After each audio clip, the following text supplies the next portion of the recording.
Salut mes gâtés, donc comme promis je vous fais la fameuse vidéo, une des premières fameuses vidéos sur le tarot persan de Madame Indira. Donc en fait c'est un tarot, je l'avais déjà expliqué dans une autre vidéo mais je vais vous en reparler. C'est un tarot que je connais depuis très longtemps puisque quelqu'un dans ma famille l'utilise depuis une vingtaine d'années. Donc c'est un tarot que j'affectionne particulièrement parce qu'on m'a toujours tiré les cartes avec ce tarot. Et je m'étais toujours promis de un jour l'acquérir. Excusez-moi, il y a mon chat qui vient taper l'incruste. Mimi, pousse-toi chérie. Et du coup, je m'étais promis de l'acquérir et de l'utiliser. La vie, le chemin a fait que j'ai découvert l'oracle de G avant de pouvoir trouver ce tarot. Donc je pense que mes guides voulaient d'abord que je m'exerce avec l'oracle de G, qui contient plus de cartes, puisque l'oracle de G est un des tarots les plus importants, puisqu'il contient 61 cartes, contre 55 pour les autres jeux. Et que je m'exerce d'abord avec l'oracle de G, et ensuite que j'acquérisse ce tarot, parce que ce tarot, je ne l'ai jamais trouvé à Marseille, ni à la FNAC, ni chez Cultura. Je ne l'ai jamais trouvé, il n'était que sur internet et c'était plutôt compliqué de le trouver. J'avais pas forcément confiance parce que c'était vraiment des sites un peu bizarres. Donc bon, j'ai pas eu l'occasion de l'acquérir. Donc je me suis rabattue vers l'oracle de G qui me plaisait énormément de par ses cartes, de par sa facilité d'apprentissage et d'exploitation. Et une fois que j'ai eu cet oracle de G en main, eh bien la vie a voulu que j'ai décidé d'essayer un autre tarot et je suis tombée chez Cultura sur l'oracle persan. C'était le seul exemplaire, donc voilà, je suis très heureuse d'avoir pu acquérir ce livre.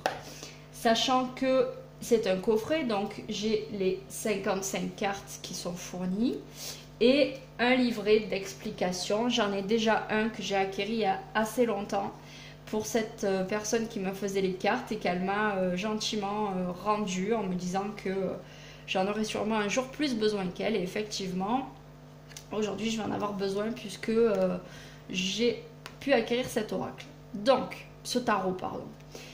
Donc l'oracle de Madame Indira, c'est un oracle, un tarot persan qui est composé donc de 55 cartes. Et ces cartes sont aussi jolies, je trouve, que celles de l'oracle de G, parce qu'elles sont très simples, mais elles sont superbement bien dessinées, j'adore. Donc je vais vous présenter un peu toutes ces cartes. Je les ai déjà retriées pour que ce soit plus facile pour vous de les appréhender. Vous allez voir, c'est un très bel oracle et ça va peut-être vous permettre ensuite, si vous pouvez l'acquérir, moi je l'ai eu donc à Cultura, si vous pouvez l'acquérir, de ensuite peut-être passer à un jeu de tarot traditionnel, c'est-à-dire sans dessin, juste avec les cartes As, de l'As au 10, avec le valet, la reine et le roi. Vous allez comprendre pourquoi. Donc nous avons les cœurs. Donc nous avons l'As de cœur, le 3 de cœur, le 5, le 6 et le 10 de cœur. Voilà, dans ce jeu, nous avons ces 5 cartes qui parle bien entendu des sentiments, de la vie sentimentale en général. Donc je vais les mettre là-haut. Ensuite nous avons les piques. Donc toujours pareil, comme pour le cœur, nous avons l'As, le 3, le 5, le 6 et le 10. Donc voilà, ça c'est les piques. Nous avons, hop, je vous en parlerai après. Celle-ci aussi, je vous en parlerai après. Les cartes importantes. Hop, nous avons le carreau, donc toujours pareil, de l'As au 10 avec le 3, le 5 et le 6. Donc vous voyez, ce sont des super belles cartes, franchement. Les couleurs sont superbes. Nous avons la carte qui pourrait représenter le trèfle. En fait, ce sont des écus. Donc nous avons l'As, le 3, le 5, le 6 et le 10, toujours pareil. Ça représente l'argent. Donc en fait, le cœur représente le cœur, le sentiment. Le pique va représenter plutôt la justice. En général, la justice, l'injustice, les conflits, etc. Le carreau va représenter le travail avec la faucille. La faucille, c'est ce qui servait à l'époque à couper le blé, par exemple, ou à accueillir certaines plantes, donc c'est le travail. Et le trèfle qui représente l'argent avec les écus. Donc ça, ce sont les cartes dites mineures, parce que ce jeu est composé de cartes majeures et de cartes mineures. Ensuite, nous avons les cartes intermédiaires avec donc le roi, la reine et le cavalier de pique. Donc toujours pareil, ces personnages représentent plutôt la justice ou les conflits. Après, chaque carte a une signification, une symbolique bien définie. Le carreau qui représente le travail avec toujours pareil, le roi, la reine et le cavalier. De la même façon, nous avons les trèfles qui représentent l'argent, le roi, la reine et le cavalier. Et nous avons le cœur avec le roi, la reine et le cavalier. Donc, nous avons les cartes mineures, les cartes intermédiaires et ensuite nous avons les cartes majeures. Alors, les cartes majeures, ça va être par exemple les chouettes. Donc, les chouettes, nous avons l'As, le 3, le 7 et le 9. Donc, la chouette, c'est un bon présage en général, c'est une bonne nouvelle. Ça va aussi nous donner une indication de temps dans le jeu. Donc 3 mois, 7 mois, 9 mois, donc, ou semaine, voilà, ou jour si la question est pour la semaine par exemple, ou le mois à venir. Donc voilà, ça nous donne une indication de temps, mais aussi de bien fondé, c'est une notion quand même plutôt sympathique en général. Après, tout dépend, toujours pareil, des cartes qui vont sortir par association. Ensuite, nous avons la mort. Donc, comme dans l'oracle de G, vous allez voir, c'est assez intuitif au final parce que les cartes se représentent bien la situation et on peut quand même les appréhender facilement lorsque l'on a commencé avec l'oracle de G, puisqu'au final, même si les dessins ne sont pas les mêmes, les symboliques se ressemblent. Donc ici, nous avons la mort qui serait symbolisée par la croix dans l'oracle de G. Donc la mort ne représente pas toujours le décès d'une personne, mais elle représente aussi la fin d'un cycle, la fin d'une chose, la rupture dans un travail peut-être, la rupture d'un couple, etc., etc. Donc voilà, ça c'est la carte de la mort. Ensuite, nous avons la sorcière avec les chouettes. La sorcière n'est pas forcément une mauvaise carte. Ensuite, nous avons des cartes de couple. Donc, nous avons par exemple la rencontre. Là, c'est, vous voyez, le sultan qui fait la sérénade à cette dame. Donc, vous avez le cœur, par exemple, et l'argent. Donc, après, on peut interpréter ça de plein de façons, mais là, déjà, c'est la rencontre en globalité. Ici, nous avons la dispute. Vous voyez, le cœur tourne le dos au trèfle, mais on peut interpréter ça tout simplement comme une dispute, une séparation, un divorce. Voilà, après avoir un peu ce qui va sortir à côté. Ici, nous avons la maladie. Donc, c'est une dame âgée et ses filles sont à son chevet pour venir la voir pour ses derniers instants. Donc, cette personne ne va pas forcément mourir, hein, mais cette dame est malade. Donc, c'est la carte de la maladie. Ici, nous avons l'union. L'union symbolisée par le chevalier qui détient sa princesse sur son cheval marron. Donc, c'est l'union, c'est souvent le mariage. Voilà. Ou la concrétisation de quelque chose. Et ensuite, nous avons cette magnifique sultane qui porte un bébé. Donc, comme pour l'oracle de G, nous avons la cigogne. Ici, nous avons ce petit bébé qui représente du coup la fertilité, la grossesse. Pardon, je perds ma voix.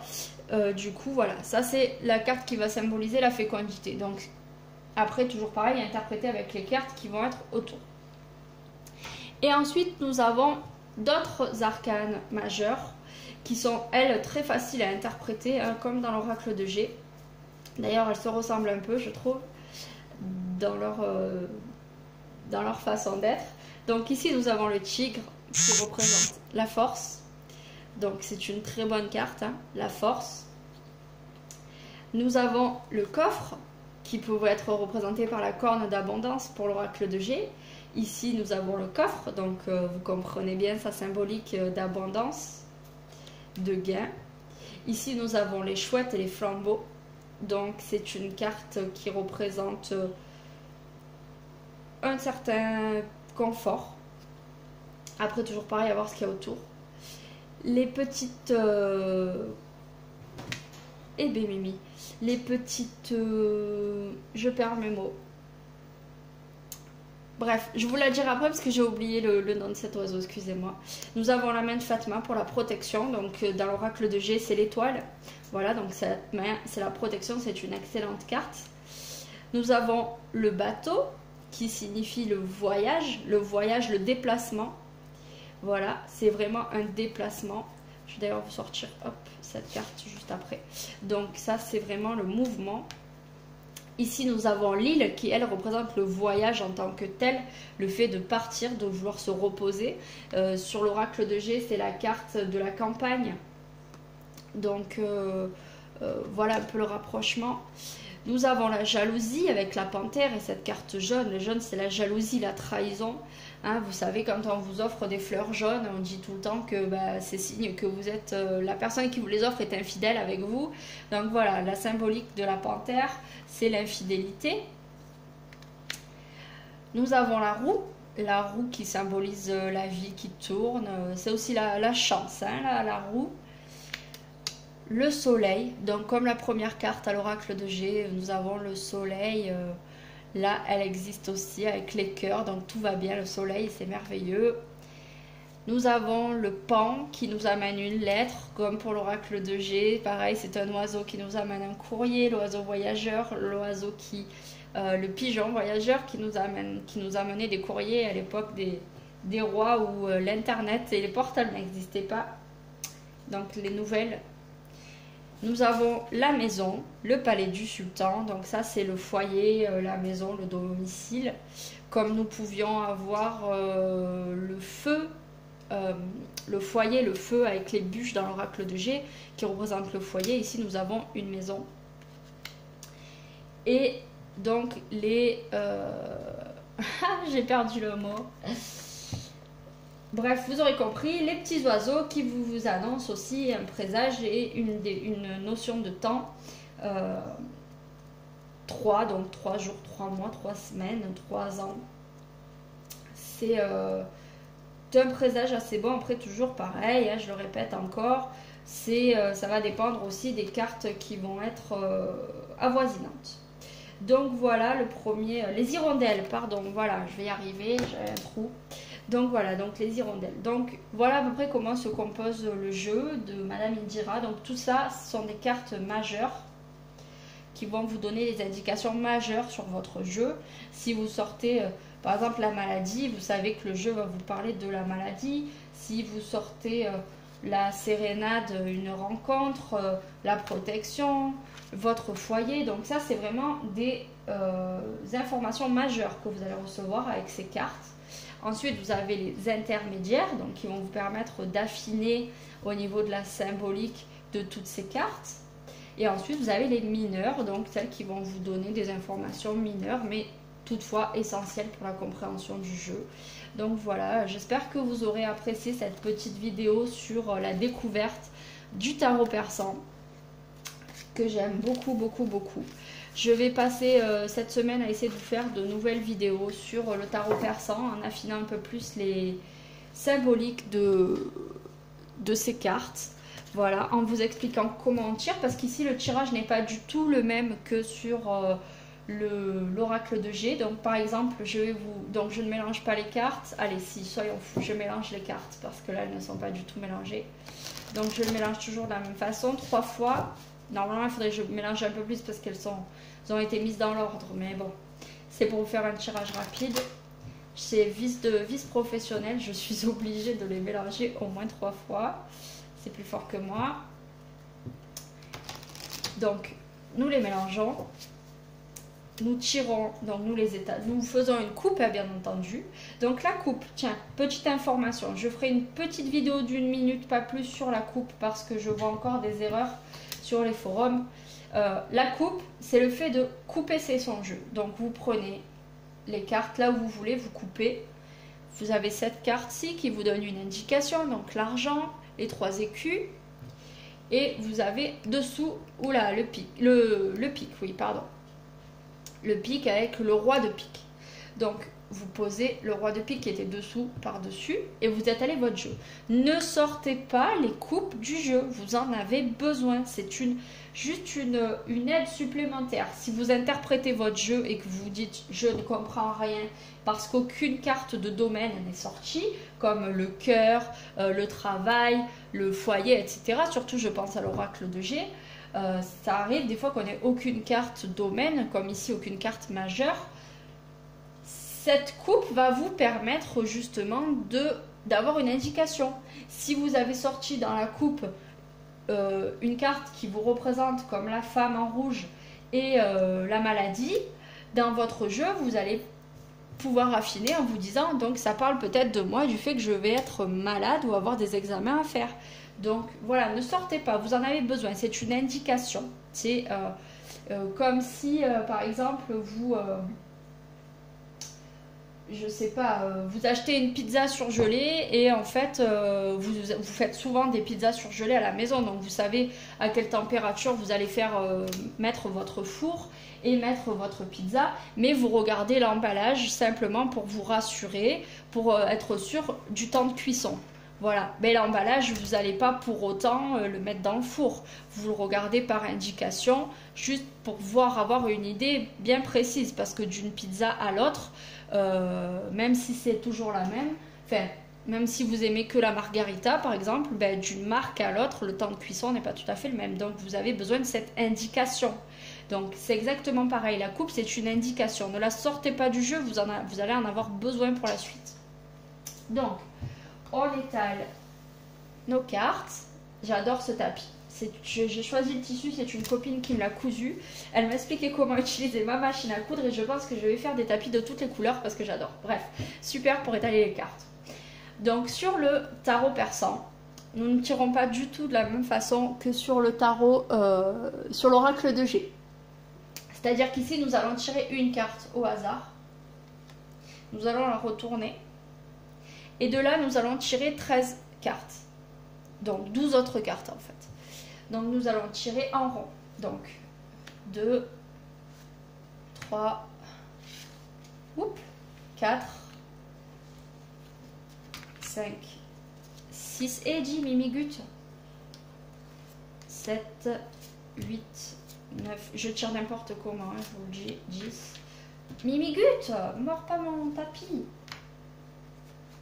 Ça a l'air de plaire à mon chat aussi. Je pense qu'on est presque bon. Arrête, Mimiguette. 1, 2, 3, 4, 5, 6, 7, 8, 9, 10, 11, 12, 13. Voilà, bingo, on est bon. Donc, nous avons nos 13 cartes. Ne rangeons pas le jeu parce que nous pouvons en avoir besoin pour la suite de l'interprétation. Et Mimiguette, tu es en train de me faire le bazar. Et en fait, de là, nous allons retourner nos cartes. Mimiguette, tu fais des bêtises. Nous allons retourner nos cartes, toutes les 5 cartes. Donc, une, on commence par celle-ci, qui est déjà retournée. 1, 2, 3, 4, 5. Et nous retournons. Et on repart de cette carte-ci. 1, 2, 3, 4, 5. Et nous retournons. Et ainsi de suite, toutes les 5 cartes. Et en fait, nous allons interpréter au fur et à mesure que nous allons retourner ces cartes. Donc, nous allons d'abord interpréter cette carte avec cette carte, puis suivi de cette carte-ci. Je ne sais pas si vous la voyez bien. Hop, voilà. Et ainsi de suite. Je vous referai un tirage bien précis, plus complet, quand mon chat se sera calmé. Donc voilà, vous avez à peu près compris, je pense, en tout cas l'essentiel du jeu. Je vais essayer de vous refaire une vidéo rapidement sur la façon de tirer ces cartes. Voilà. Je vous fais de gros bisous. Dis Mimigat, tu sais que tu passes sur YouTube. Franchement, tu pourrais aller te laver ailleurs. Donc voilà, je vous fais de gros bisous. J'espère que cette première approche du tarot persan vous aura plu, que vous aurez adoré ces cartes comme moi je les adore. Voilà, si vous avez des questions sur l'oracle de G ou sur le tarot persan, si vous le pratiquez déjà, n'hésitez pas à partager vos questions, j'essaierai de vous répondre. Je vous fais de gros bisous et je vous dis à très vite.